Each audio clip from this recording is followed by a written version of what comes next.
So please welcome our Renaissance alumna, Zoë Petty. Hi everyone. Well, thank you so much for having me. I'm Zoë Petty, and Hyde Park Liaison. My role is to bridge the gap between the neighborhood and City Hall, all the resources and services the city has to offer.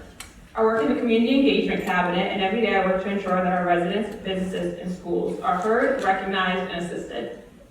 A year ago, I was on the SPARK Council, a volunteer council of young people ages 20 to 35 who represent the young adults in the city by putting on various events and programming representing our age range.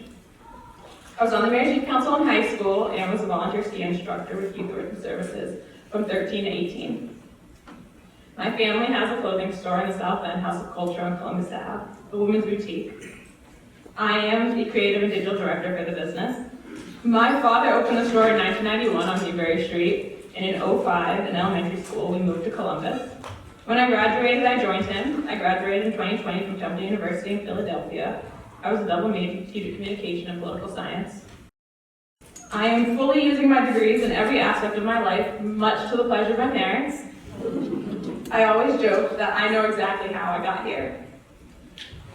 Growing up in the store, communication degree, leadership creative digital director of House of Culture, volunteering in the city, Mayor's Youth Council, political science degree, the Mayor's Liaison for Hyde Park.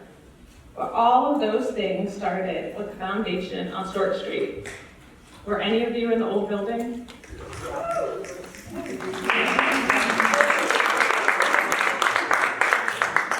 I thought that was the coolest elementary school ever.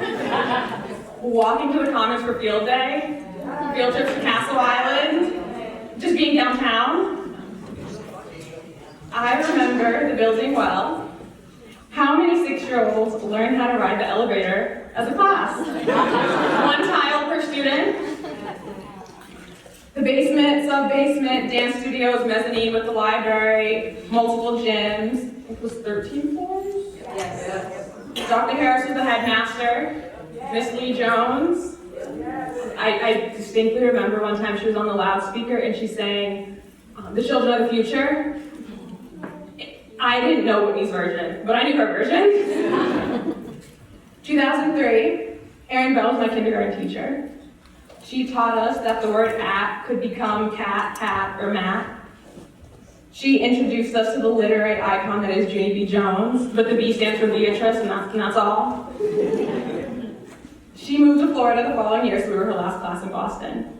In first grade, I had Miss Bogart and Miss Phillips. I remember counting by different increments in class, 2s, by 5s, by 10s, and by 25s, which was really helpful as a 7-year-old when you start finding quarters around the house. I remember in passing, one of the teachers asking if the book was fact or fiction, a question that I always remember because it helped me remember the difference between fiction, fact, or nonfiction. We had a big, colorful classroom with a feelings corner and the chart that you could point to and describe your feelings. I'm sure some of you have it in your class today. In 2nd grade, I had Miss Baker. Miss Harris was our aide. I remember loving 2nd grade, Miss Baker. And in 3rd grade, I had Miss Fisher. Mr. Zabita taught music. Mr. Williams taught art. I was an after-school kid too. Miss Turner was my after-school teacher. In 2nd grade, I was tapped to dance at Apollo night with some other girls. We danced to Miss Lauryn Hill's Do Wop That Thing. That was my first introduction to Lauryn Hill, and the last time anybody thought I was a good dancer. I was in chorus. We had rehearsals in the morning. We sang Sir Duke by Stevie Wonder. That was my first introduction to Stevie Wonder, who I now absolutely love, but I am more of an All I Do fan. I was part of the students who walked over to Tufts for the dental program with dental students. I now know a number of dentists who graduated from Tufts Dental. In the girls who I danced with, one of them, her name was Kylie, and she was my best friend in 2nd grade. We lost contact for some years. Kylie went on to BLS. I was in MECO. Kylie went on to start the Black at BLS movement. I was class president of Swampscott High School. We reunited in college when we both went to Temple University. We would hang out at parties, and at 2 a.m., we would tell everyone who would listen, we've been best friends in 2nd grade, we went to the Renaissance. They did not know what the Renaissance was in North Philly, but we had pride. We supported each other's programs and even went on a trip to the Middle East together. Growing up in Roxbury, Kylie lived in Hyde Park. I grew up in Roxbury, she lived in Hyde Park. And I would always tell her that Hyde Park was so far. I did not understand how she lived all the way out there. Fast forward to interviewing for this job, I now live in Hyde Park. I texted her asking her favorite parts of the neighborhood. I used her response word for word in my interview. Can you believe that little girl I sat next to in second grade helped me get this job? I texted Kylie to tell her about this speech. I told her how the last guy made you all emotional. We agreed, very tough act to follow. But while texting, Kylie said, and I quote, "I say take some time to really sit and remember. We were so young, but I always look back at the Renaissance fondly. Something about what they were doing there was so right. I knew in my little soul that everyone in that building loves kids."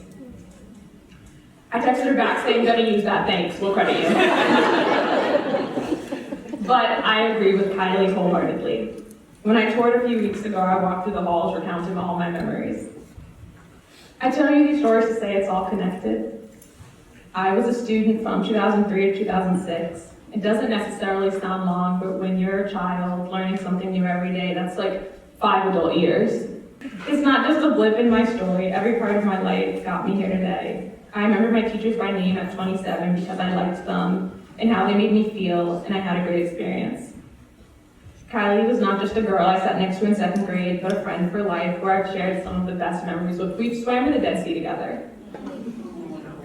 I remember after school because they cared about me, they had an impact on me, and I remember the culture of the Renaissance.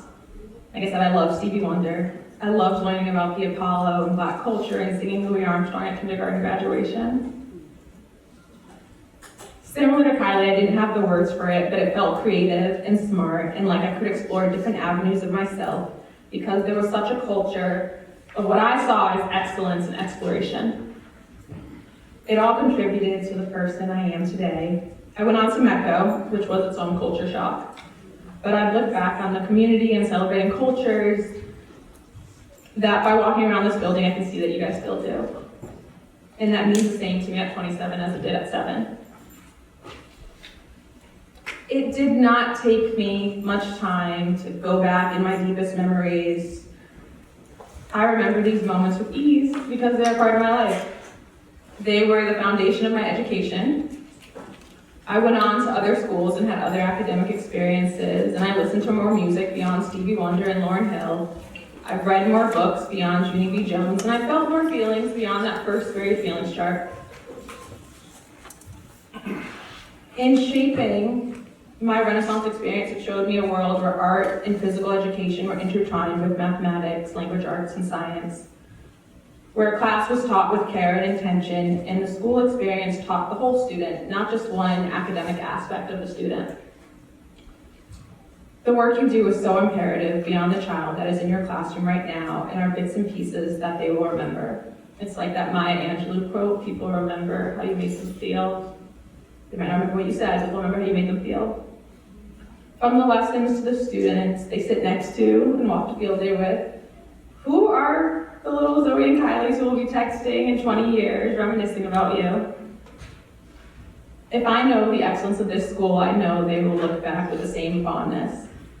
And I don't want to speak to myself, but Kylie's very smart. She's doing well for herself. She works at Stepping Stone, so also in education. The impact of those students is boundless, and it starts in your classroom every day. I remember, and your students will too. So thank you for the work that you do and the contributions you make. Thank you for the hours and the extra hours you put in. Thank you for the classroom environments you curate. Thank you for the personal time and money you spend so the student has a worthwhile experience into the rest of the world. It's just a Tuesday. Thank you for the kind words, the hugs, lessons, and the pieces you don't even realize that students will carry with them far beyond when they leave your classroom. Thank you to the students who you look out for a little extra because you're not sure who else is. You may not always feel seen or appreciated, but I will tell you today that as a product of the Renaissance, you are seen, appreciated, impactful, and remembered. Could you tell I was a kid who was afraid to get a yellow card? Thank you for having me.